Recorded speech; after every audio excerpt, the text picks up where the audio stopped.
It is certainly one of the world's most popular religions, but many Americans are very unfamiliar with the faith and the tightly knit Sikh community in the United States. Let's bring in Eric Maripodi. He's co-editor of CNN's very popular Belief blog. Tell us a little bit about the Sikh faith. What's going on with this religion? About 700,000 Sikhs in the United States, 25 million worldwide. Yeah, that's right. Well, if that makes it the fifth most popular religion in the world, it comes out of India about 500 years ago. It's a monotheistic faith, which means they believe in one God. Real important stressors in the faith are on equality and on service. Some of the key tenets is meditation on God, honest living and hard work, and of course service to the community, which we saw those women who were in that temple in Wisconsin. They were getting ready for a big community meal, which is a big part of the faith. And anyone can come and get a delicious meal in the process at their services at these temples across the country. And around the world. As long as you're dressed modestly and you're ready to eat a vegetarian meal, you're more than welcome to come. And there's been a big stress from the Sikh community here in the United States that their temples are going to be open on Sunday, and they want everyone to come and participate in their services and in those community meals with them. We've done some checking, and a lot of people have. Since 9/11, there have been a lot of attacks against the Sikh community and their temples across the country. What's going on here? A lot of that comes from one of the most public displays of the faith. Men and women who are baptized into the Sikh faith let their hair grow long. They never cut it.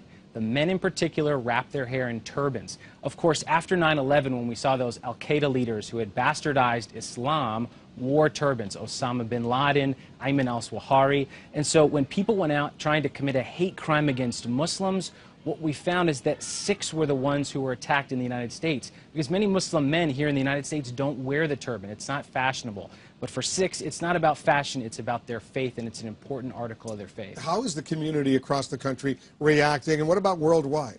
Worldwide, we're hearing a huge outpouring from the entire faith community of support and solidarity. And like we said, look on this weekend, this Sunday, lots of faith communities, particularly Sikhs, are going to be opening their doors and saying, come in, share the meal with us, learn a little bit about us, get to know us. And they're a big part of the American fabric here, even though there's only about 700,000 here in the States. Are they intensifying security at their temples? We've seen some intensified security in places like New York, but Dan Simon was reporting earlier, look, out on the Bay, in Silicon Valley where he was, they're not even locking the doors at that temple because it's a big part of who they are. They're open to everyone.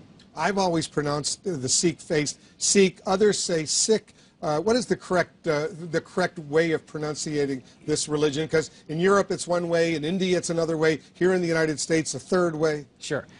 The word comes from India. It means Sikh. It means disciple or student. Sikhs here in the United States have told me they prefer Sikh. Of course, Sikh is also acceptable as well. Yeah, okay. Eric, thanks very much. Eric is the co-editor of CNN's Belief blog. Thanks very much. Much more on this story, by the way, coming up later. I'll speak with the mayor of this community that lost these individuals. He'll be joining us live. We'll get the latest.